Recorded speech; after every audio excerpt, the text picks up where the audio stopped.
vamos dar início à mesa Visões de Estudantes sobre Projetos e Experiências para a Autonomia, dando prosseguimento nas atividades de hoje. Eu chamo a mesa, começo chamando a mesa os alunos.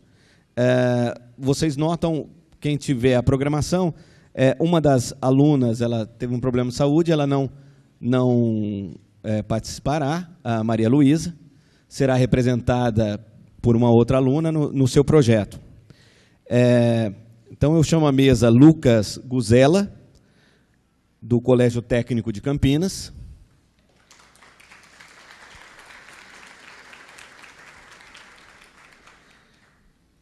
Natália Teixeira, da Escola Técnica Bento Quirino. E Felipe Capitelli, também da Escola Técnica Bento Quirino. Escola Técnica Estadual Bento Quirino. E, por fim, Giovana Batalha, do Colégio Técnico de Campinas. Cada participante terá em torno de 10 minutos para apresentar os seus projetos. Após todos apresentarem, a gente vai abrir para as perguntas.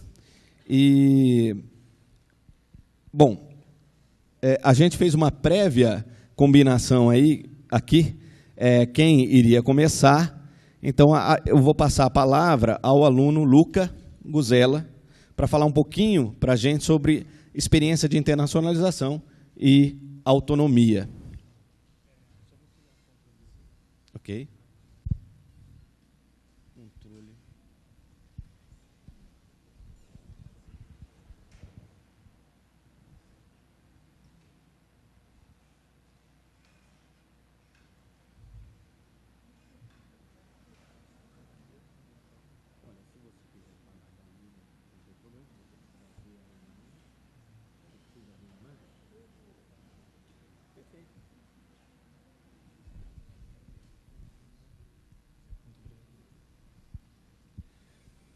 Boa tarde a todos. Eu sou o Luca Guzella, eu estou no meu 3º ano em Mecatrônica, no Cotuca, e eu gostaria de compartilhar um pouco com vocês aqui uma experiência que eu tive ano passado, em outubro, num projeto de internacionalização para a escola secundária Avelar Broteiro, que fica em Coimbra, Portugal.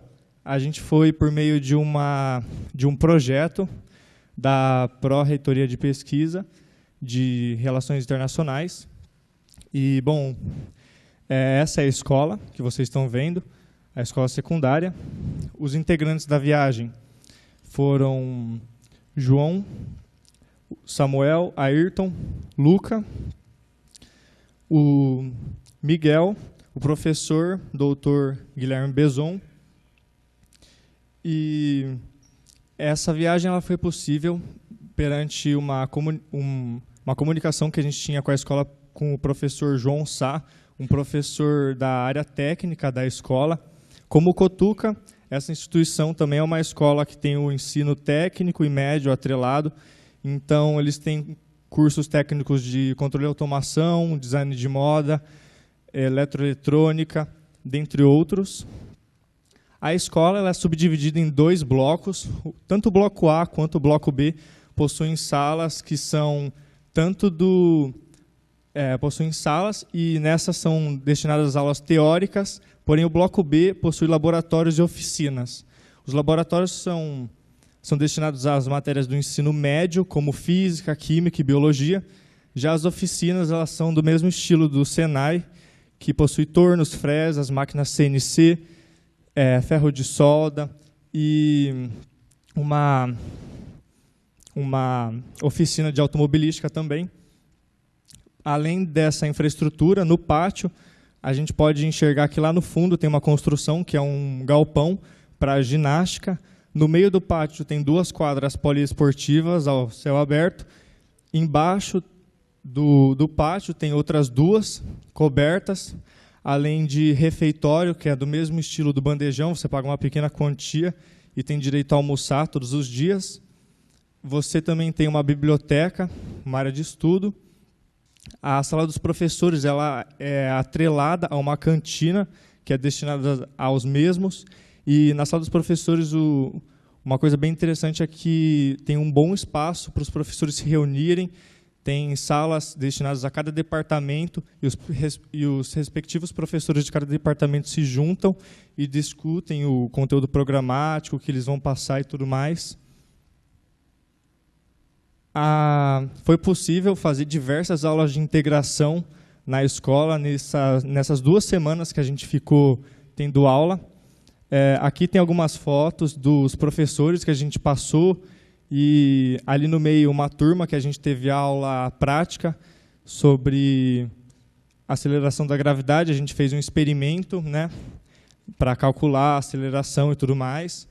O que foi muito interessante é que a gente teve aula com turmas do 1º, 2º e 3º ano de diversos cursos técnicos. Então deu para ter uma boa noção de como que eram ministradas as aulas e além do mais foi possível também passar para eles um pouco da nossa experiência com projetos no Cotuca. A gente mostrou para eles 2 projetos que a gente tinha desenvolvido, um no 1º ano, que foi um canhão de Gauss, um canhão que, por meio de uma bobina, a gente acelera uma bolinha e aí ela é disparada, e o segundo projeto foi um projeto de iniciação científica com o mesmo professor, Guilherme Bezon, e a gente tinha finalizado ele em agosto desse mesmo ano, com comunicação de dispositivos embarcados, com comunicação I2C. Uma das experiências principais dessa viagem foi o grupo de robótica, PROD, Programa de Robótica e Design. Esse programa ele era ministrado pelo professor João Sá, e o que chamou a atenção da gente foi um dos projetos que eles tinham desenvolvido, que era um robô bombeiro, e esse robô bombeiro a gente achou interessante trazer esse tipo de projeto para o Cotuca, e como a gente estava no meio de uma iniciação científica, a gente aderiu a essa ideia, e aqui na foto à esquerda é o resultado da nossa iniciação científica, que acabou em agosto. Os 3 carrinhos, e à direita a foto do robô bombeiro construído pelo grupo PROD em Portugal. Então, com o mesmo professor, João Sá, ele nos apresentou o departamento de Engenharia Eletrotécnica e de Computação lá na Universidade de Coimbra. Foi nos apresentado algumas salas e os laboratórios, onde os alunos de graduação, mestrado e doutorado fazem os seus projetos de pesquisa. Aqui, a primeira foto, da direita para a esquerda, é uma cadeira de rodas autônoma. Você consegue programar ela e tanto usar o joystick para movimentá-la. No meio é um braço, é uma aranha, e ela serve para deslocar produtos muito pesados de um lado para o outro. E o terceiro seria um detector de minas terrestres, porque esse tipo de detecção é muito perigosa para você fazer com pessoas, então automatizar esse tipo de processo é uma vantagem. No mesmo dia conhecemos também o Fab Lab de Coimbra, que é um centro de desenvolvimento de tecnologia com um viés colaborativo. O principal objetivo do Fab Lab, eu nunca tinha visto nenhum, foi o meu primeiro contato, mas é você tornar acessível tecnologias que são muito caras,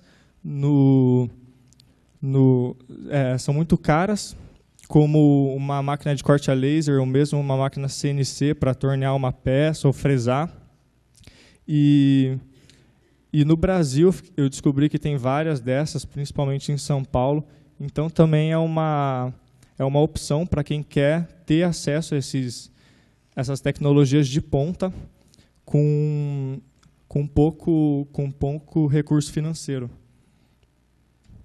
Bom, contextualizando, a viagem em si, a formação voltada para a autonomia, ela é intrínseca à formação profissional, e então você poder solucionar problemas por conta própria, ou mesmo ter seus objetivos mais claros.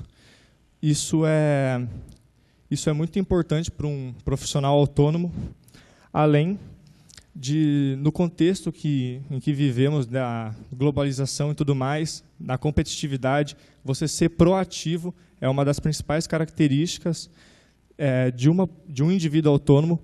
Por isso, esse projeto fomentou bastante esse tipo de autonomia, tanto que nos dias que a gente ficou na escola, a gente que foi atrás dos professores, dos alunos, ia fazendo cronograma e tudo mais para correr atrás e encaixar no nosso tempo útil de 2 semanas o máximo de experiências que a gente conseguia.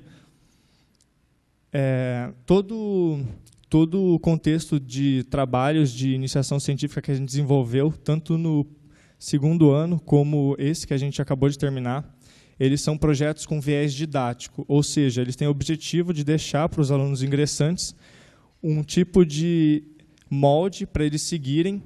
E por que isso é tão importante? Quando você tem um projeto dessa magnitude, que você precisa fazer um planejamento, vários testes e principalmente ter muita dedicação, isso, querendo ou não, incentiva você a ser um profissional autônomo. Você tem que ter consciência das suas funções e ninguém vai fazer a sua parte se você não fizer. Por isso que é tão importante você ter esse tipo de mentalidade nesses projetos. Durante esses 2 anos no Cotuca, 2 anos e meio, eu posso falar que ser uma pessoa autônoma me deu muitas vantagens, porque a minha habilidade de trabalhar em grupo melhorou muito. Quando você trabalha em um grupo, cada um tem a sua função, mas todos dependem de todos. Então, você ter essa consciência ajuda você a ser autônomo e ser proativo. Eu pude estabelecer meus próprios objetivos com mais clareza, por ter conhecimento que essa escolha é só minha, e se eu não tomar ela, ninguém vai tomar ela por mim.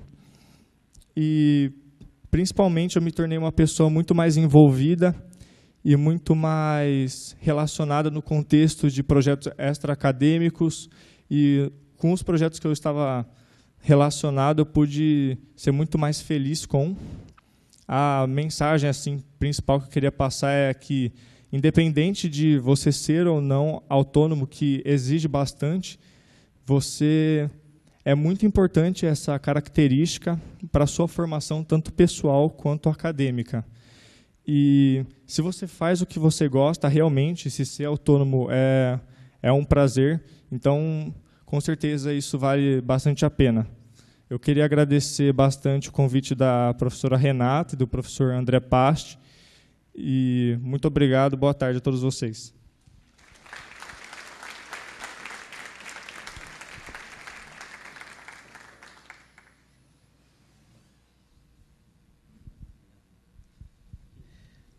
Obrigado, Luca. Agora a gente vai passar para a conversa com os 2 alunos da Escola Técnica Estadual Bento Quirino. Eles vão falar em conjunto sobre os projetos deles. Então, eu vou me retirar aqui e você quer vir para cá? Vocês vão falar em pé? Então, vai lá.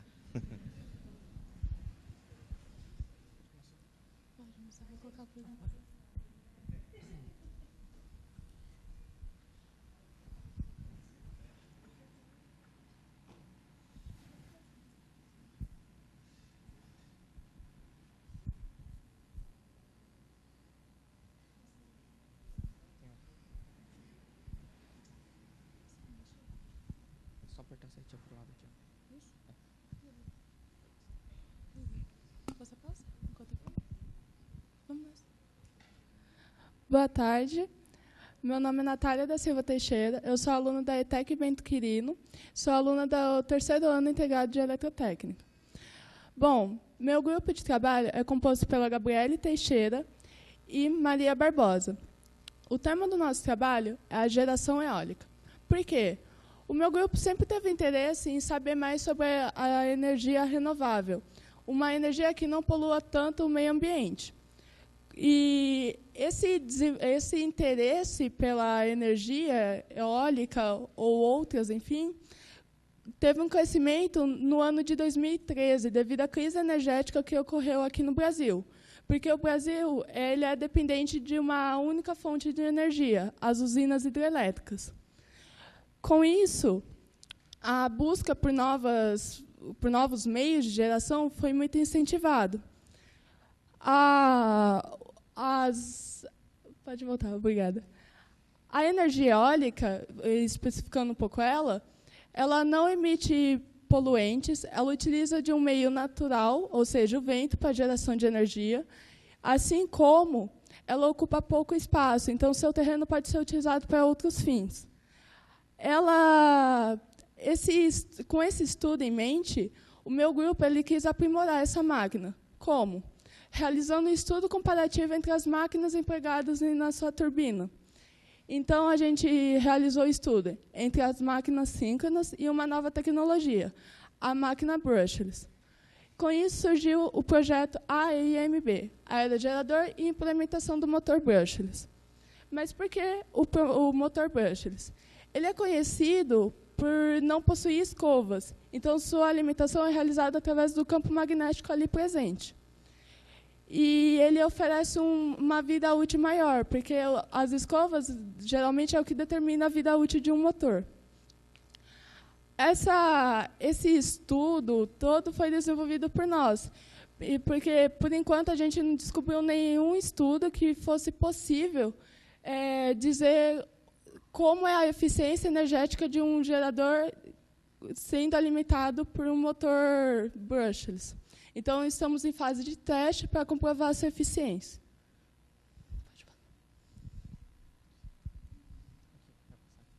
Boa tarde, eu sou Felipe Capitelli, eu faço parte da equipe do projeto CAAR, juntamente com o Lucas Sá e o Rodrigo Valério, orientado pela professora Regina Kawakami e pelo professor Marcelo Gerardello. Pode passar. Inicialmente, quando a gente foi pensar na proposta do projeto, a gente tinha um amigo que o avô dele é usuário de cadeira de rodas e em um dia a gente conversando, ele acabou contando um dos episódios que tinha acontecido na casa do avô dele. Tinha acontecido um acidente e ele acabou contando para a gente. Então, eu e meu grupo, a gente foi pesquisar um pouco mais sobre saber como é que é essa vivência dos cadeirantes dentro da residência, onde, para nós, muitos de nós, é um ambiente confortável, seguro e que a gente pode chegar no final do dia e descansar com tranquilidade. Para um cadeirante, uma casa não adaptada acaba sendo um ambiente totalmente frustrante e difícil de conviver. Onde era para ele se sentir confortável, ele acaba se sentindo frustrante e incomodado. Então, a gente desenvolveu o projeto em cima dos dados pesquisados que a gente conseguiu no IBGE. A gente desenvolveu o projeto principalmente para a adaptação de uma cadeira de rodas comum, motorizando ela e automatizando ela. Assim, o cadeirante, o usuário, não precisaria ter esforço nenhum para se locomover dentro da residência, também dando a essa cadeira a possibilidade de automação residencial, através de um aplicativo de celular, onde ele poderia controlar toda a iluminação da residência, alarme, irrigação do jardim e os comandos de direcionamento da cadeira. Pode passar. Como objetivo do projeto, a gente principalmente queria facilitar a vivência do cadeirante dentro da casa dele e também a diminuição dos acidentes causados por essas dificuldades que ele tem. Então, a gente está usando o sensor ultrassônico no projeto para que a cadeira evite todos os obstáculos colocados na frente dela e também um microcontrolador ESP32 que vai fazer a comunicação do celular com os motores da cadeira. Quando a gente foi desenvolver esse projeto, a gente tinha a noção de que a tecnologia foi feita e é feita para servir os humanos. Então, nesse projeto, a gente deu foco em servir os humanos que têm essa deficiência física e motora, focando neles, porque por diversas vezes no nosso dia a dia, a gente simplesmente não tem noção das dificuldades que um cadeirante tem dentro de casa. O que é uma tarefa simples para a gente andar do nosso quarto até a cozinha, às vezes para eles, diversas vezes, para muitos cadeirantes, é uma batalha, que eles têm que viver cotidianamente todos os dias.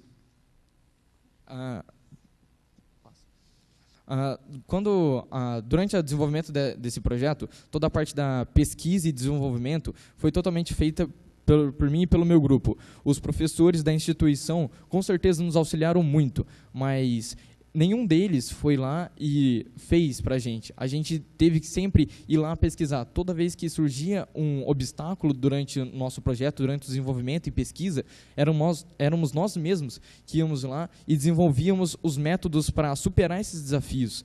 E isso acabou um amadurecimento muito grande do grupo, porque a gente acabou conseguindo, como o moço do Cutuca disse, a gente conseguiu desenvolver muito mais nosso projeto em equipe. E isso é muito importante. E também um amadurecimento técnico e profissional, com certeza, nós tivemos. Bom, além disso, as dificuldades foi o que estimulou o desenvolvimento da autonomia. Porque, por exemplo, no meu projeto, a falta de informação sobre a máquina brush ser utilizada como gerador estimulou a gente a ir atrás, a desenvolver um protótipo em menor escala para entender o seu funcionamento, os seus conceitos, assim como o sistema de transmissão do projeto, que ele é muito delicado. Então, se for mal projetado, a sua eficiência nunca será atingida. Então, essa busca por esse conhecimento é sempre feita por nós. A gente recebe a orientação dos nossos orientadores, os conselhos, mas apenas nós que sabemos as necessidades do nosso projeto. A gente que desenvolve a ideia, a gente que corre atrás para atingir os nossos objetivos. Até que um sonho começa a surgir, que é participar em feiras, ver o seu projeto funcionar certinho, você receber o reconhecimento pelo seu trabalho, que você criou do zero, e isso causa um amadurecimento tremendo, que apenas a teoria não seria capaz de sanar tudo isso. A prática vai muito além. Você ver que algo deu errado, você querer buscar isso, ou ver que deu certo, você entender o conceito de tal coisa, é extremamente importante. Um grande foco também do decorrer do desenvolvimento do projeto é que agora a gente está no 3º ano, mas quando a gente está desenvolvendo um projeto agora no 3º ano, com as gerações que vêm vindo, eles pegam muito disso, que é ver a gente desenvolvendo um projeto, ver a nossa autonomia, ver como a gente se esforça, se empreende e como a gente fica feliz quando o nosso projeto dá certo. Isso motiva muito o pessoal. Isso faz com que as outras gerações que vêm vindo queiram desenvolver os projetos também. E isso é uma coisa fundamental, que é o desenvolvimento do projeto que deve acontecer no ensino técnico e também no ensino médio comum. Muito obrigado, boa tarde. Muito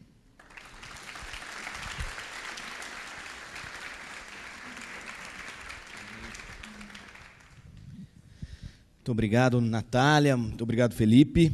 Agora a gente vai para conversa com a Giovana Batalha, né, do Colégio Técnico de Campinas, para falar sobre um projeto jornalístico e também um pouquinho, né, sobre a proposta da Maria Luísa, que é...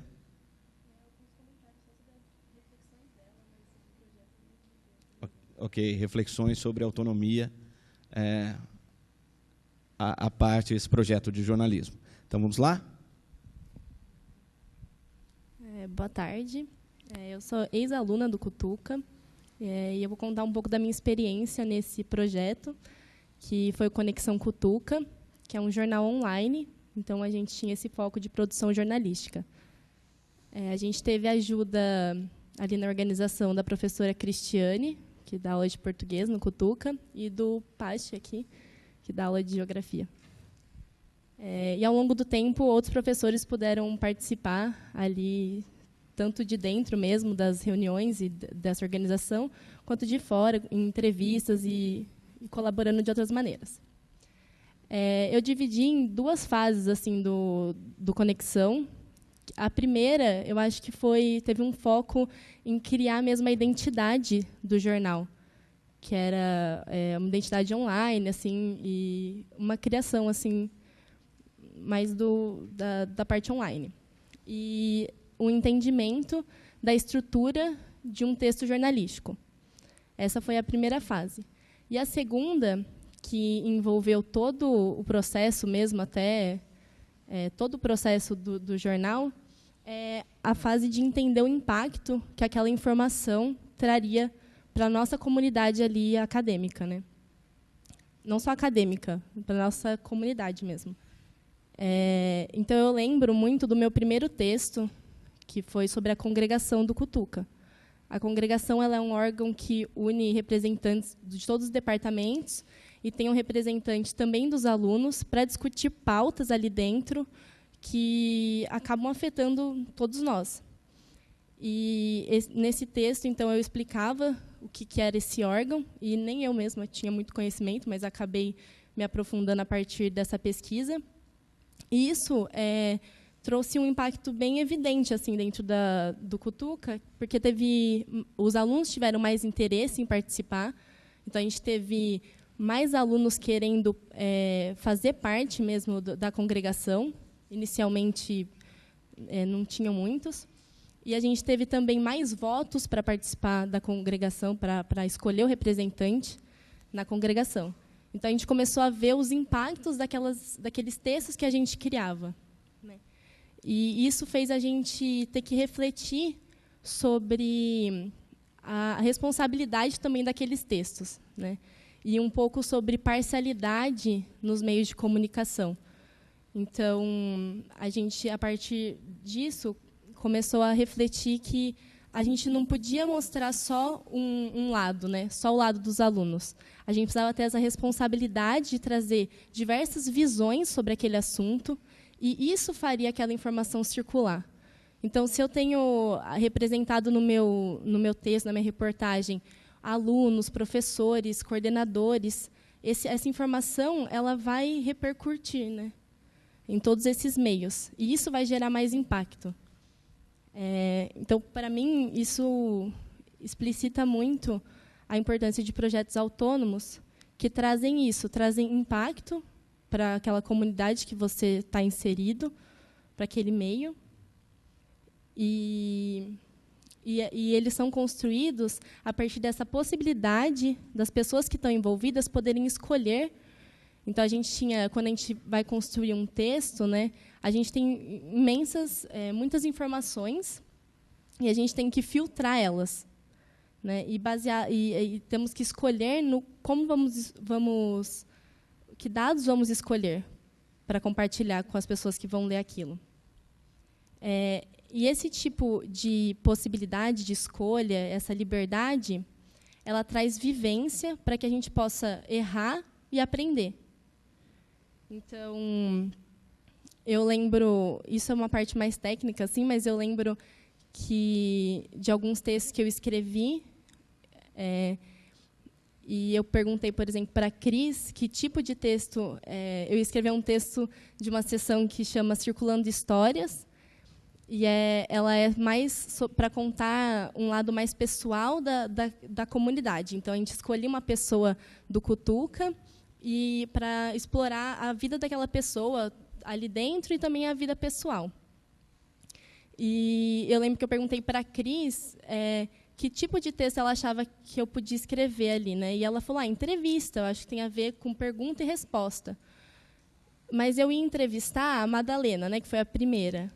E ela era uma funcionária da limpeza do Cutuca, e ela já tinha conversado um pouco comigo, eu tinha esbarrado com ela, e eu sabia que eu ia perguntar coisas mais pessoais mesmo, da vida dela. Então, eu não conseguia imaginar aquilo como entrevista. Eu imaginava aquilo como uma crônica mesmo. Não conseguia imaginar como entrevista. E aí eu falei, não, Cris, mas eu acho que eu vou escrever uma crônica. Ela, tá bom, né? Vamos ver como que vai ser. E o resultado foi satisfatório, assim. Então, a gente tinha essa liberdade mesmo de escolher o tipo de texto. E mais que isso, né, ter essa criticidade de entender o tipo de informação que a gente ia passar e o era o formato que era melhor a gente exibir essa informação. Então, eu acho que aí estão duas possibilidades: a possibilidade de escolha dos dados e a possibilidade de escolha do formato que você quer exibir aquilo, né? Eu lembro também de um outro texto, que era uma entrevista também com o professor Henrique, e ele não podia encontrar a gente, então a gente tinha que mandar por e-mail a entrevista, e a gente mandou 25 perguntas para ele, por e-mail. E e-mail já é muito chato de responder. Então, ele respondeu mais ou menos algumas, outras aprofundou um pouco mais. E foi um erro, assim, eu e meus colegas, né, que elaboramos esse texto, a gente mandou uma entrevista gigante, e eu acho que isso serviu de experiência, assim. Então, o que eu trago disso é que essas experiências práticas, né, elas, para mim, trazem um aprendizado mais profundo mesmo. Eu nunca mais vou mandar uma entrevista gigante, assim. Eu acredito que esse projeto ele traz essa criticidade, então, do tipo de informação, e ele traz uma participação de toda a comunidade. Então, de fora, a gente entrevista com professores, coordenadores, outros alunos, e de dentro, a gente tinha uma colaboração entre nós para criar textos responsáveis e sempre compartilhando experiências. Então, esse ponto que eu acho bem interessante, que a gente teve uma mescla de interesses, né? A gente tinha pessoas com vivências muito diferentes e a gente, dentro desse projeto, conseguiu mesclar todos esses interesses e todas essas vivências para construir um projeto interessante. Dentro do Conexão, a gente tinha sessão de pessoas que realizavam as fotos. Então, não envolvia só produção de texto, né? Envolvia uma gama de outras áreas também. A gente teve a produção jornalística por meio de quadrinhos, que eu nunca imaginei que eu ia participar de algo desse tipo. Eu me via mais escrevendo um texto, mas, no fim, eu participei de roteiro, de quadrinho, tudo mais, não com desenho, mas participando desse outro lado. Uma outra coisa que eu percebo que a gente teve ali foi uma discussão também e um desafio para decidir os papéis que cada pessoa ia ter, né? E eu acho que isso foi sendo guiado de acordo com o grupo mesmo. Então, inicialmente, nós éramos todos jornalistas que íamos escrever um texto, mas, querendo ou não, alguns começaram a se destacar para organizar, para liderar alguns grupos, e tudo isso de maneira bem natural e bem livre, né? Dentro do próprio grupo, a gente foi criando esses papéis. E acho isso bem profundo, assim. E nós fomos criando sessões, outras áreas de interesse ali dentro, e tudo isso de acordo com as pessoas mesmo. Então, no geral, assim, só para finalizar e resumir aqui, o impacto principal, assim, na minha vida, eu vejo que é essa criticidade ao receber informação. Então, eu tenho total consciência hoje que não existe uma verdade absoluta e que as informações elas têm um julgamento pessoal. E eu sei disso porque eu aprendi também a transmitir essa informação tentando buscar uma responsabilidade, mas eu sei que quando eu escolho uma informação, eu estou tendo um julgamento pessoal. Então, isso eu estou levando para a vida mesmo, essa criticidade da informação. E fica uma marca, e eu acho que isso é bem porque a gente teve liberdade mesmo, fica uma marca de todas essas experiências práticas que eu vivi, né? E uma marca de todas essas pessoas que eu convivi e que puderam, de alguma maneira, compartilhar alguma coisa comigo. Uma coisa que eu me surpreendo muito eu gostava mais de notícia mesmo, de falar as coisas que estavam acontecendo ali dentro do Cutuca, mas tinham pessoas, por exemplo, que escreviam na área de esportes, e eu nunca imaginei como o esporte tinha política por trás. Uma coisa de território, uma coisa de... Não é só um esporte. E esse interesse nunca ia ser despertado em mim espontaneamente, assim. É algo que veio dessa experiência em grupo mesmo. A mesma coisa com os quadrinhos, a experiência do jornalismo em quadrinhos, o impacto que isso pode ter, a força, isso foi totalmente, assim, influência de outras pessoas que tinham mais interesse nessa área. E, então, eu acho que fica isso também, fica essa quantidade de experiência e interesse nessas áreas que não viriam de mim sozinha, assim. Tem que vir dessa vivência em grupo. E eu acho que isso envolve a pesquisa da Malu também, que não pôde vir, porque a iniciação científica ela tem muito a ver com isso também, com essa busca de informação. E ela sempre falou bastante desses novos interesses que foram levantados a partir da pesquisa dela. Então, acho que esses projetos eles têm isso em comum. Eles despertam essas novas áreas assim, para a gente explorar. É isso, galera. Obrigada.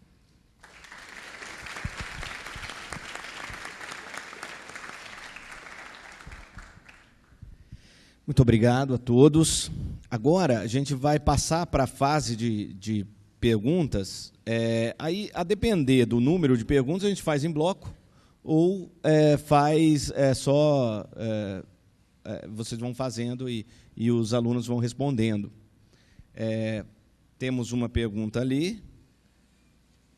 2 perguntas.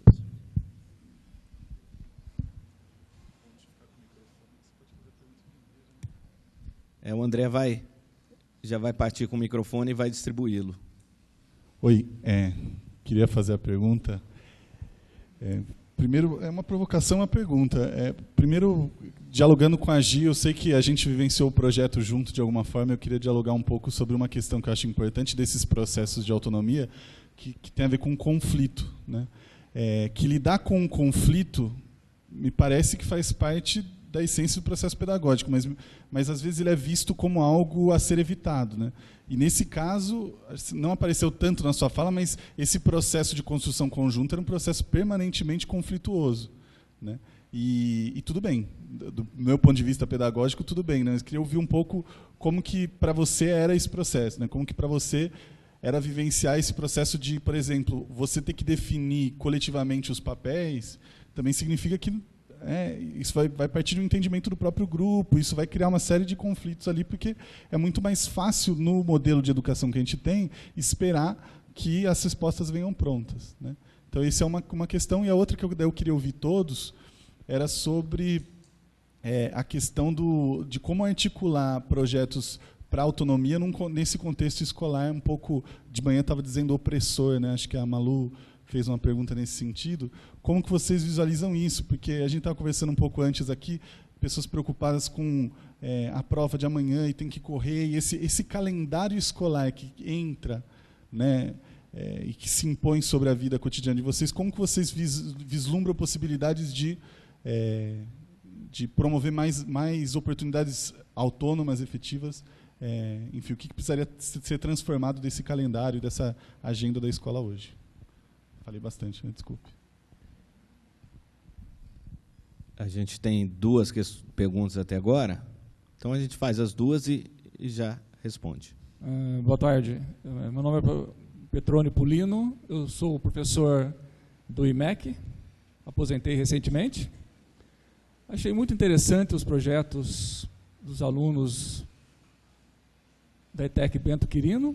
Queria fazer uma pergunta, e do aluno também, que foi intercâmbio com a Universidade de Coimbra, que são bem temas atuais, e dentro das palestras que esteve de manhã, né, sobre autonomia e empreendedorismo, né, que parece que é a palavra da moda hoje, né, só se fala em empreendedorismo. Então, a pergunta para eles seriam, são temas modernos e importantes. Seria a pergunta ou uma sugestão. Vocês fizeram um estudo de viabilidade de implementação? O custo, como vai ser implementado esses projetos de vocês, tanto lá em Coimbra, como os 2 projetos dos alunos da ETEC Bento Quirino?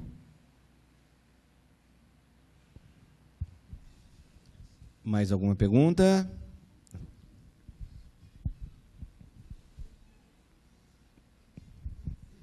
Queria saber o seguinte de vocês. Nós, professores, a gente sempre está pensando e repensando a educação, os rumos da educação, como ela tem que ser, o que a gente tem que mudar. Eu queria saber de vocês, né, que estudam em colégios, fazem o ensino médio, com o ensino técnico, a Gi, que já está na universidade. Eu queria saber, vocês de dentro da escola, o que vocês acham que a educação dentro da escola de vocês tem que ser mudada? Como é que ela tem que ser?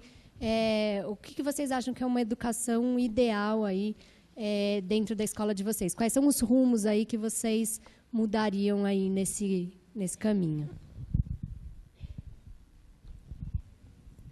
Obrigado.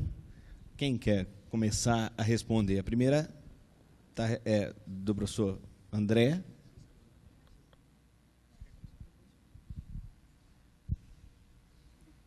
Oi, vou responder a do Pasti, então, sobre os conflitos. Foram muitos conflitos, muito tensos, inclusive. E eu dividi em 3 tópicos aqui, porque surgiu muitos tópicos de conflitos. O que mais me vem na cabeça foi o de professor e aluno, essa relação, porque eles estavam ali, a Cris e o Pasti estavam ali nas reuniões o tempo todo. E a gente teve que encontrar esse equilíbrio e entender que a gente tinha essa autonomia para desenvolver o projeto. A gente sempre teve, mas a gente tinha que identificar isso em nós mesmos, né? E acho que esse foi o primeiro passo, que foi complicado. Então, entender que a gente podia discordar, a gente podia criticar e a gente podia, inclusive, ignorar algumas sugestões porque a gente achava que era melhor o que a gente tinha pensado. Então, no começo, foi muito de seguir mesmo o que eles falavam, assim, na questão de sugerir tal coisa, vou fazer desse jeito. Então, sugerir uma vírgula ali no texto, não, vou aceitar. E isso foi mudando aos poucos. E isso é bem pessoal, assim, é algo que cada pessoa teve um seu próprio tempo de entender que tinha essa liberdade, de que poderia realmente discutir e escolher o que achava melhor. Teve também conflitos entre nós, como alunos. Nessa parte dos papéis também, a gente começou definindo papéis. Então, tínhamos uma hierarquia, vamos dizer assim, definidas por nós mesmos, assim.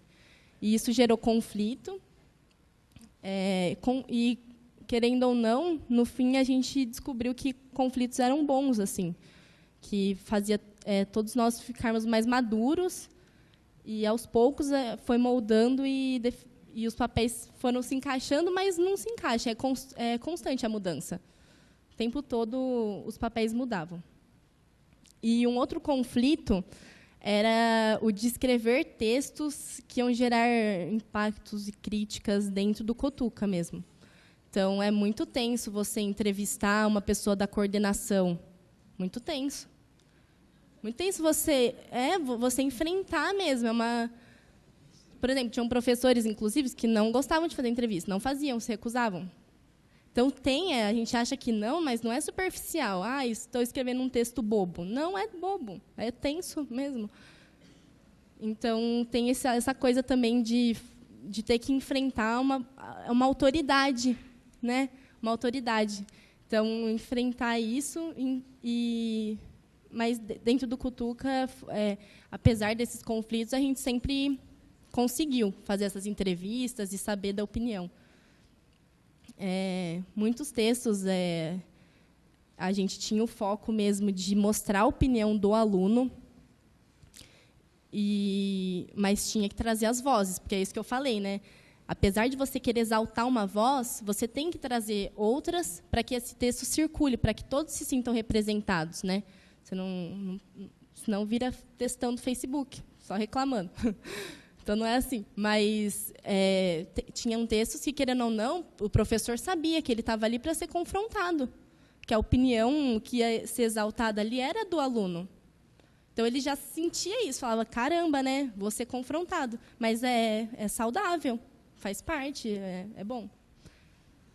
Sobre o calendário, que precisa ser mudado, eu acho que, primeiramente, eu queria dizer que, mesmo que não for mudado, assim, a gente sempre tem que ter essa resistência. Até esqueci de falar isso na minha fala, mas teve uma variação também de quantidade de envolvimento de cada aluno dentro do projeto. Só que depois de um tempo, você entendendo a importância desses projetos, eu, pelo menos, acabei me envolvendo muito. Então, é um tipo de resistência isso, né? Quando você se envolve num projeto que não vale nota, que só atrapalha você estudar, na verdade, para coisa que vale nota. É um tipo de resistência isso. Quando eu entendi isso aqui, nossa, daí eu falei, caraca, é esse projeto que eu tenho que participar, né? Não vale nada, mas, ao mesmo tempo, muda tudo. Tem mais gente participando da congregação, tem Grêmio subindo. Nossa, né, pessoal aí atrás, o Grêmio começou a aparecer nessa época. Não acho que é consequência, é porque você mostra para a comunidade que discutir tudo bem, que falar para o seu professor, criticar ele, tudo bem. Tudo isso foi sendo levantado. E foi bonito ver assim, várias coisas aparecendo no Cutuca, Grêmio, e hoje tem um monte de coletivo de tudo que é coisa, para dar voz mesmo para os alunos. Então, é um tipo de resistência, mesmo que não tenha calendário, a gente tem que resistir e fazer essas atividades acontecerem. Mas eu acho que seria importante, sim, partir mesmo da escola, dos professores, ter um tempo para esses projetos, sabe? Inclusive, projetos que envolvam mais de um curso, né? Porque nós tínhamos ali pessoas de vários cursos diferentes, compartilhando experiências diferentes. Então, acho que seria melhor mesmo se tivesse um calendário mais adequado com esse tipo de projetos já inseridos. Acho que é isso, falei demais. Obrigada. A gente já pode passar para outra pergunta, ou mais alguém aqui quer tocar nesse assunto? Ok? Ok? Opa. Sobre os conflitos, a segunda pergunta era sobre a análise de custos. Vou começar com o primeiro, que era os conflitos que o professor André Pasti disse. Acho que, durante o desenvolvimento dos projetos, tanto os projetos de iniciação científica, quanto do primeiro ano, que foi para uma matéria mesmo, todos eles trabalham na margem de conhecimento do aluno. Então, você precisa se dedicar para conseguir melhorar. Você, às vezes, tem os fundamentos básicos para fazer acontecer, mas mesmo que você saiba como fazer acontecer, você precisa trabalhar para conseguir melhorar e fazer aquele conhecimento que você tem ser aplicado na prática em um projeto ou em um protótipo. E acho que esse amadurecimento, como foi dito nas apresentações, de você saber que você não sabe tudo e trabalhar esse aprendizado para conseguir fazer o projeto ser bem sucedido. É um dos conflitos também. Ele trabalha a autoaceitação. Você precisa saber até onde você consegue ir, e sabendo esse limite, você consegue melhorar para chegar onde você quer. Sobre a segunda pergunta agora, que era a pesquisa de implementação, o custo monetário, todos os projetos, eles estão no Cutuca, e eles são destinados para um contexto didático e para os alunos ingressantes, principalmente, para eles terem esse contato com o ambiente da pesquisa e de aplicar o conhecimento em projetos. A gente não fez nenhum estudo, mas o principal era eles terem relatado nos nossos relatórios e também na experiência do professor, que ele trabalhou com a gente, de como que a gente reage diante de um projeto dessa magnitude, com todas as características que eu disse: planejamento, testes, muita dedicação. E assim, eu acho que o contexto do monetário, eu acho que não é tão influenciado nessa parte, só se ele for aplicado em outras escolas, mas o quanto a gente gastou realmente deve ter ficado menos de R$200, acho, ou R$100 por carrinho, por aí.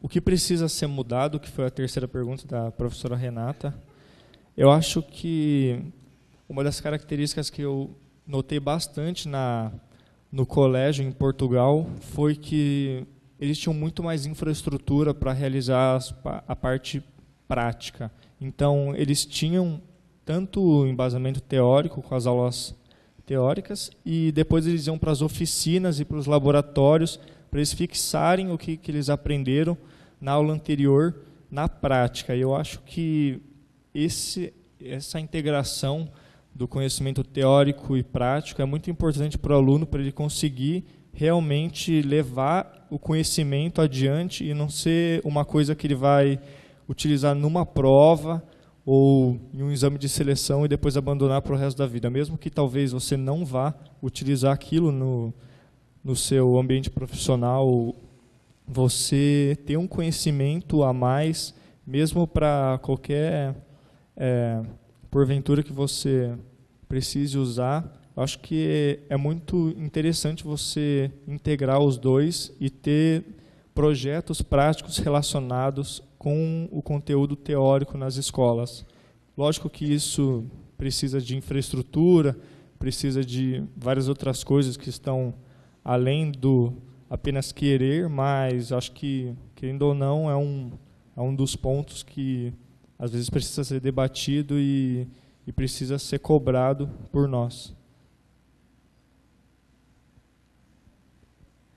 Bom, falando primeiramente sobre o calendário, uma coisa que eu percebo muito é que todos os professores, assim como os alunos em si, quando eles começam a se envolver nesse ambiente de projetos, eles percebem que a gente não consegue levar algo totalmente individualizado. As matérias estão integradas, elas estão entrelaçadas.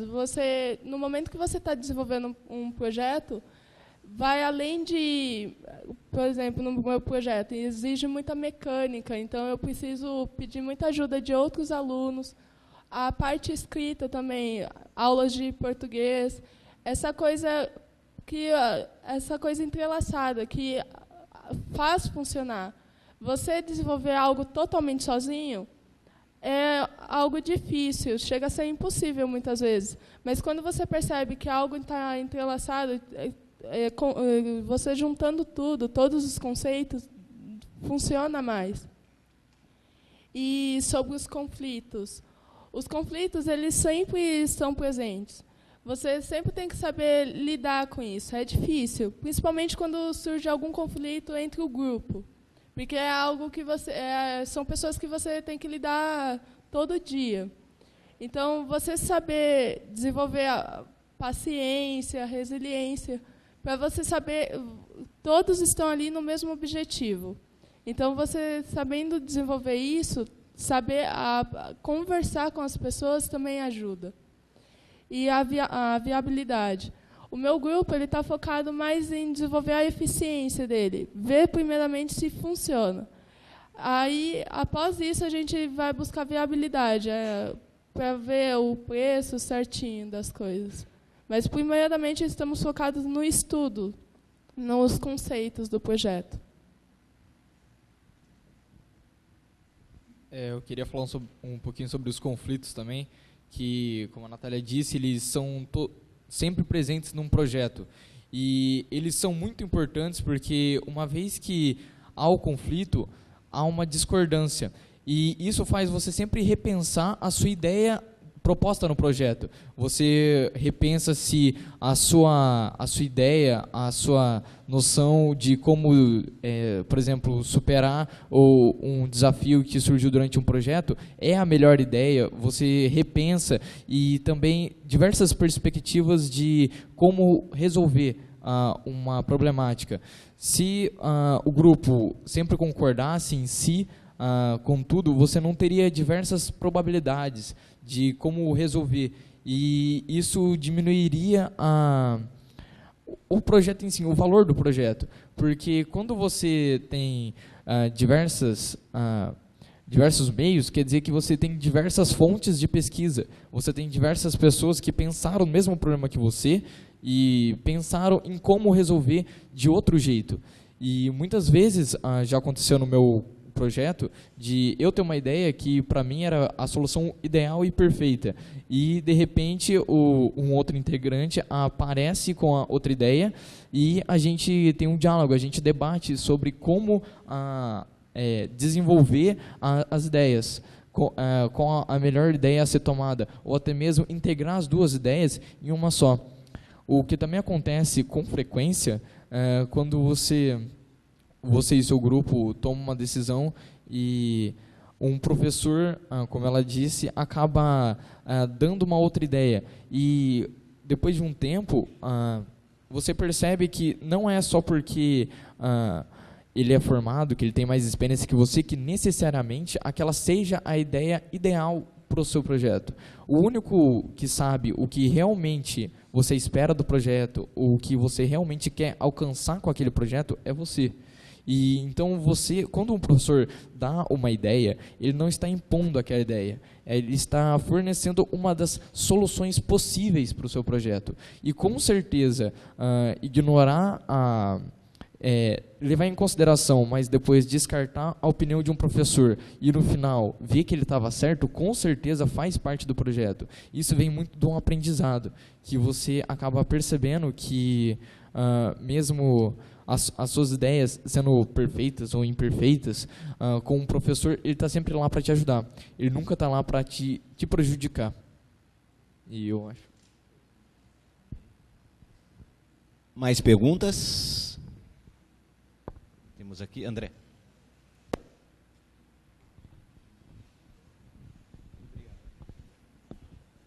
Boa tarde a todos de novo. Eu queria fazer uma pergunta para os alunos, na verdade. Como professor, eu gostaria muito de saber a posição de vocês sobre isso.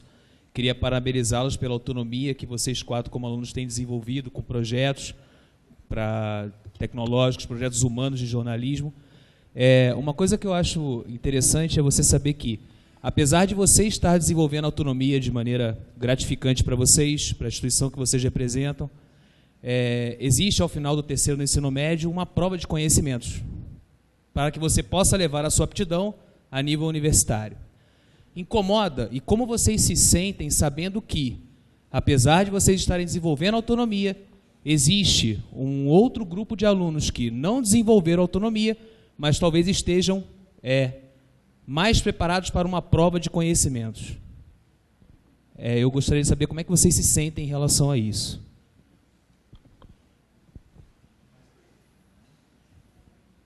Quem ousa? Posso fazer Tem uma pergunta primeiro. Okay. Boa tarde, meu nome é Diego, eu sou professor de português no Instituto Federal aqui de Campinas.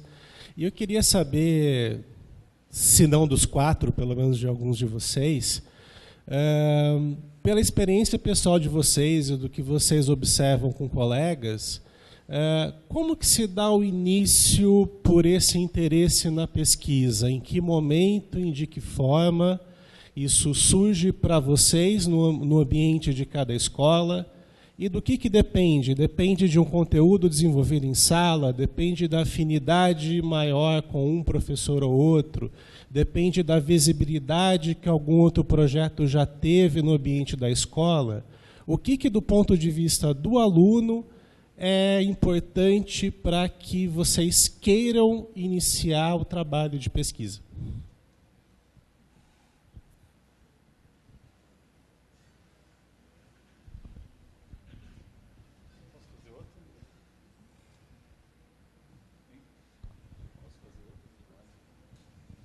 Boa tarde.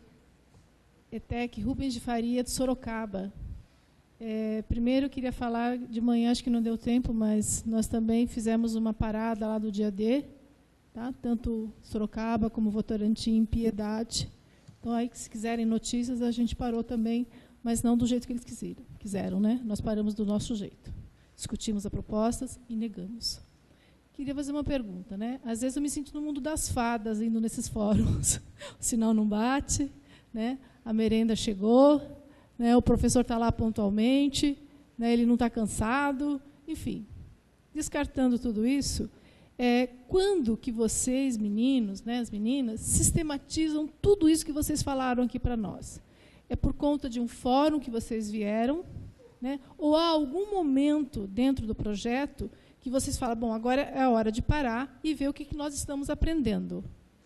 A ideia de sistematizar, de juntar o que está sendo feito, tanto do lado técnico, vamos pensar, como também do lado de valores, de formação pessoal.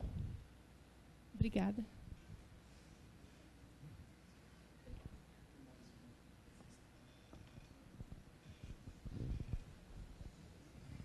Boa tarde. Professor Vale, Instituto Federal de São Paulo, Campus Salto.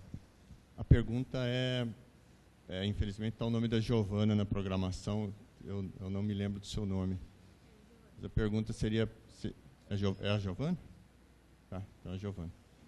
Giovana, a pergunta é, em que momento, o que aconteceu, qual foi o start para que vocês passassem a desenvolver essas atividades todas que você mencionou no seu projeto, porque pelo jeito engloba todas as outras atividades dos colegas seus que estão aí. Tá? Então, o que aconteceu lá na sua escola? Qual foi o meio de cultura? O que foi, esteve disponível para vocês para estimulá-los a desenvolver e a apresentar, a enfrentar os conflitos, como você disse, ou seja, para agir com autonomia? Essa é a pergunta.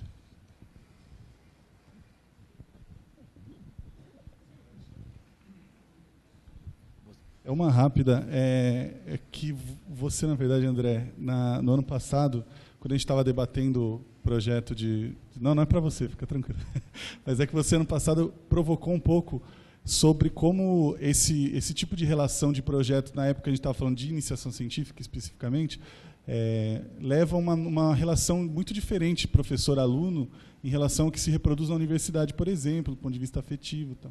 Queria te ouvir também sobre isso, mas os colegas alunos, né, como que vem essa relação, dentro desses projetos, como que vem o desenvolvimento dessa relação com os professores, se são relações mais de orientação, enfim, como que se desenvolve essa relação em relação aos professores especificamente, como que vocês sentem isso? A Gi falou um pouquinho, mas queria ouvi-los mais sobre isso. Valeu. Muito bem. Alguém quer começar? Vocês se lembram todas as perguntas? Então vamos lá. Eu vou juntar duas.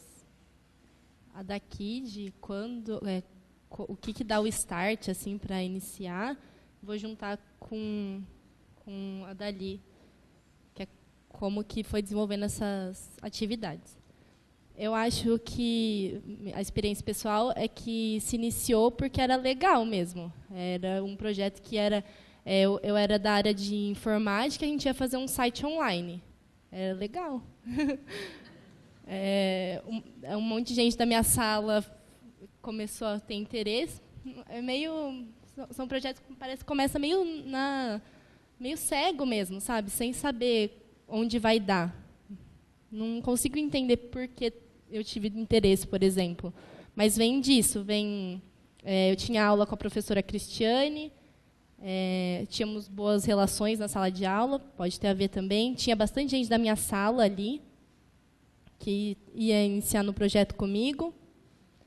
Então, eu tinha uma perspectiva de que ia ser algo interessante, assim. Mas dá um pouco de medo no começo mesmo, eu acho que e não tem um envolvimento no começo, é um envolvimento bem frágil mesmo. A gente estudava mais para as matérias que eram mais importantes, vamos dizer assim, não tinha essa consciência da importância daquele projeto ainda. Então, meio que juntando para a resposta ali, é isso, no começo não tem essa consciência. Então, você vai criamos textos, mas sem essa consciência, sem entender essa importância. E aí, aos poucos, foram levantados, por exemplo, pautas que a gente não entendia a profundidade. E aí os professores mandavam textos, aí você olhava, um texto falava uma coisa, outro texto falava outra. Já desenvolve uma criticidade, você olha e fala, o que é a verdade? Não tem. Aí você começa essa busca, eu acho que é essa busca pela informação, porque você quer construir um texto, mas você quer construir um texto coerente, só que tem 1 milhão de informações com pontos diferentes. Então, acho que essa coleta de informação vai fazendo a gente se tornar crítico e vai fazendo a gente entender a importância disso, de passar esse conhecimento que a gente adquiriu. Esse conhecimento de que não existe uma verdade, de que a informação pode mudar tudo, mudar a sua realidade. Então, foi aos poucos mesmo. Não sei se respondi. Tem a pergunta da autonomia. Eu coloquei autonomia versus vestibular, literalmente. É meio complicado, eu acho. Não dá para parar de estudar para as matérias do vestibular. É meio que essa a verdade. Mas o Cutuca ele tem infraestrutura, então eu não sentia que isso ia me afetar se eu continuasse estudando, entendeu? Eu conseguiria estudar e mesmo assim participar disso. Então eu acho que é um diferencial, porque essa não é a realidade de todas. Mas uma coisa que eu acho interessante é que, mesmo dentro do Cutuca, dava para você escolher só estudar para o vestibular. Então, é meio que uma resistência, quando você entende que o que você está fazendo é importante. Daí isso dá força para você estudar matemática e passar, mesmo sendo muito difícil, e fazer isso. E meu curso é de exatas, então eu gosto dos dois mesmo. E aqui eu queria falar da pergunta da Renata, que acabou passando batido para mim, que é da escola ideal. E meio que envolve isso que eu já falei, que eu acho que eu ia falar, por exemplo, eu queria uma escola que tivesse projetos críticos, que eu pudesse enxergar a relevância dessas matérias de uma maneira mais real. Mas eu acho que vem antes que isso. Vem de uma escola que tem auxílio, que entende o contexto do aluno que está ali. Então, como que você vai ensinar para um aluno que trabalha e estuda? Qual é isso? E eu acho que isso é muito difícil mesmo. Mas é para isso que a gente tem que caminhar, para uma coisa que envolve todas as realidades. Eu acho isso mais importante que projetos legais. Passar o conhecimento para todo mundo. Eu acho que é isso, gente.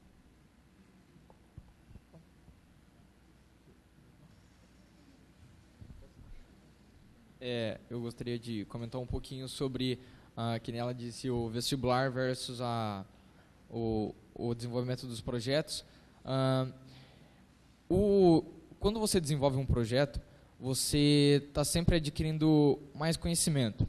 Então, quando você tem você tem um vestibular para prestar no final do ano, você vai muito da sua maturidade de conseguir conciliar o seu projeto com os seus estudos. Então, sempre que você está desenvolvendo seus projetos, você não necessariamente tem que colocar uma coisa na frente da outra.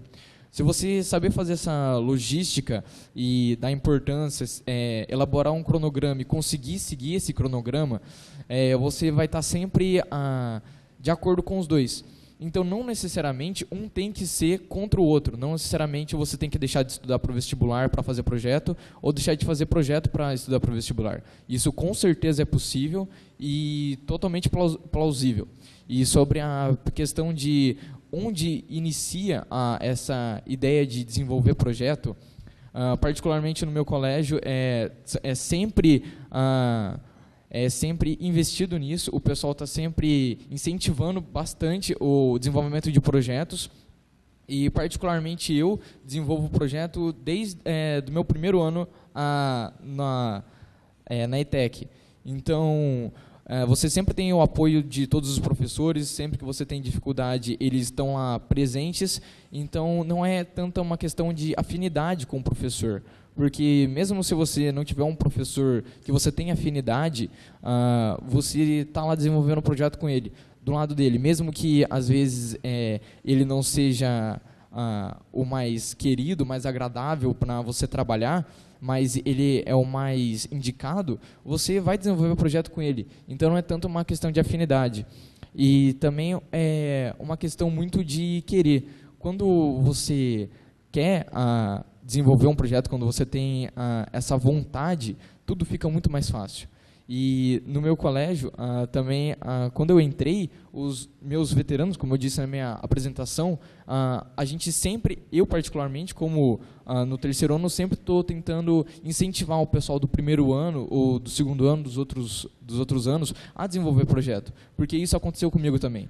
Quando eu via os meus veteranos no terceiro ano desenvolvendo projeto, indo para a feira, apresentando, ganhando premiação, indo para a feira internacional, eu olhei e pensei que era aquilo que eu queria para mim, aqueles passos que eu queria seguir. Então, eu segui esses passos e não é só uma questão de professor incentivar aluno, é um aluno incentivar o outro, o professor incentivando aluno, a instituição incentivando aluno, como um todo.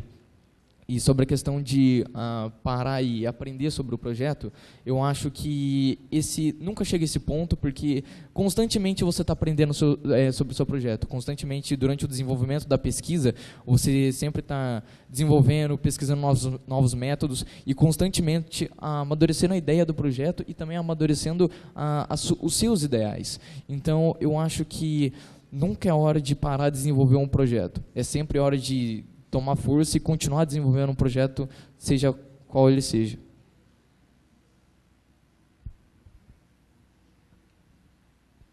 Bom, sobre os vestibulares, confesso que é completamente assustador, assim, você ter que lidar com tudo isso ao mesmo tempo.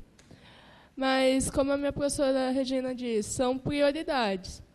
Você quer passar no vestibular, você quer participar de feiras. Então, tem momentos que você tem que decidir algumas coisas. Não estou dizendo que você tem que deixar de fazer algo, mas em certos momentos você vai fazer uma coisa, por exemplo, trabalhar em um projeto, e em outros momentos estudar para o vestibular. Mas a gente tem a consciência, e sempre foi incentivado isso na nossa escola, em participar de feiras. E tem algumas feiras que a gente só pode participar agora, que quando a gente sair da escola a gente não vai poder mais. Então a gente quer vivenciar tudo isso, a gente quer concorrer, a gente quer ver esses ambientes, e é só na prática, só nesses momentos que você vai conseguir. Então, se você se esquivar de tudo, você acaba perdendo umas oportunidades que o presente agora oferece. E isso também, os professores estimular, como eu já disse, e como o Felipe já disse, é sempre estimulado na nossa ETEC. A gente, desde o nosso primeiro ano, a gente está desenvolvendo projeto, a gente está ali trabalhando com diário de bordo, fazendo pesquisas. Então, a gente sempre esteve enraizado esse ambiente, assim. Então, é algo que nunca faltou na nossa escola. Em sintetizar para passar para o público tudo. Para mim, pelo menos, quando eu estou desenvolvendo um projeto, eu sempre tenho que mexer com a documentação dele. Então, de certo modo, a gente sintetiza tudo. A gente tem que passar nossas ideias de modo claro. Então, a gente, no momento que você organiza uma apresentação, no momento que você está escrevendo no seu diário de bordo, você tem que registrar tudo, você, de certo modo, você já está sintetizando. Você anota os detalhes também, mas você já sabe qual é a linha de funcionamento dessa coisa. Então, de certa forma, chega a ser fácil, porque é algo que você lida diariamente.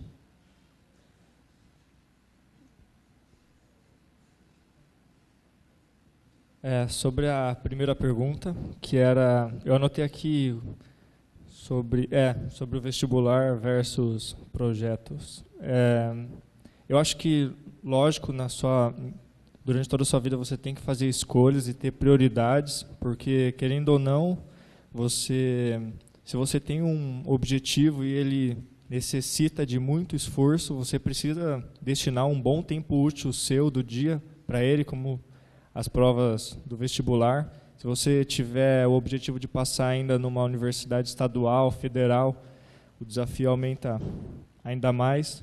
Só que eu penso como nessa formação acadêmica, eu não me sinto tão tão prejudicado de ter destinado meu tempo nesses tipos de projeto, porque eu aprendi muito mais do que se eu tivesse só sentado e lido meu caderno ou procurado nos livros.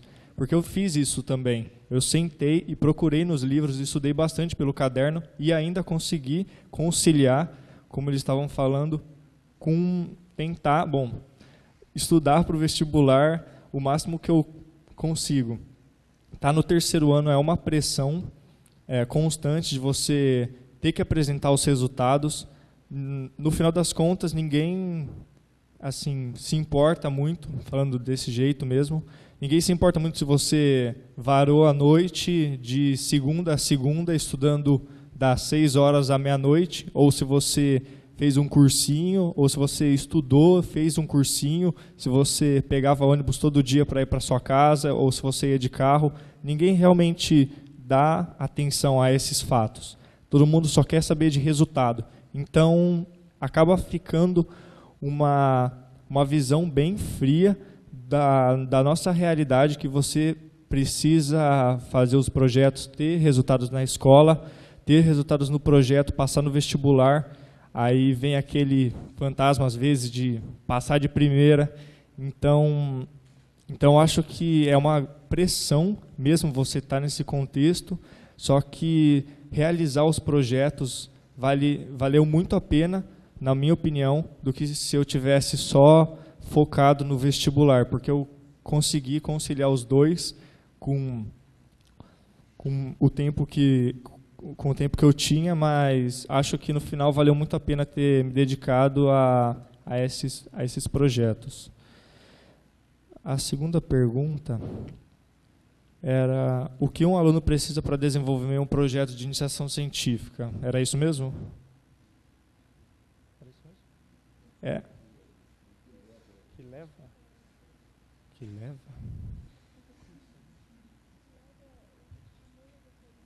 Ah, sim. Bom, o que estimula você a desenvolver o projeto de iniciação científica, na minha opinião, é você gostar de desafios e você gostar de fazer perguntas e solucioná-las, porque, querendo ou não, durante a iniciação científica, você não vai encontrar um quadradinho todo reto, você vai encontrar um blocão e você vai precisar moldar ele, vai precisar transformar ele no que você quer, e isso exige tempo, isso exige muita dedicação. Então você vai encontrar várias barreiras no meio e solucioná-las vai fazer com que você consiga atingir seu objetivo, e isso está bem relacionado com os desafios. Se você é uma pessoa que aceita desafios e gosta de levar isso para a sua vida, se solucioná-los é realmente um prazer para você. A sistematização do momento que fica mais evidente, né, você integrar tudo que você fez no projeto. Para mim, em todos que eu tive a oportunidade de participar, em todos os encontros, como disseram, eu também costumava fazer diários de bordo para relatar tudo que eu tinha feito, porque depois de um percurso de mais ou menos 1 ano, isso fica um pouco ofuscado. Mas principalmente na hora que você está fazendo uma apresentação ou mesmo o seu relatório, isso fica bastante evidente de tudo que você passou e tudo que você precisou concretizar para estar chegando na hora da apresentação do seu projeto. Com relação à relação com os orientadores, eu acho que é uma construção diária. É muito importante esse convívio, um bom convívio, porque geralmente o projeto de pesquisa dura 1, 2, às vezes mais anos, e você ter um bom convívio com seus orientadores, isso reflete positivamente no seu resultado, você consegue ter um melhor desempenho, uma melhor compostura, você se sente com prazer em estar realizando a pesquisa e, consequentemente, pertencia àquele local. Então, acho que essa construção vem ao longo do tempo, não é uma coisa de um dia para o outro, mas com certeza é uma coisa que vale a pena você gastar um tempo para construir, porque aquilo só vai gerar benefício para você no final. Bom, pessoal, ficou claro que os nossos amigos aqui têm condição de avançar ainda muito mais nas conversas, nas discussões, mas o nosso tempo se esgotou já há alguns minutos, então a gente vai encerrar essa mesa, agradecendo todos os participantes, para a gente partir para a próxima etapa dos trabalhos da tarde. Bem?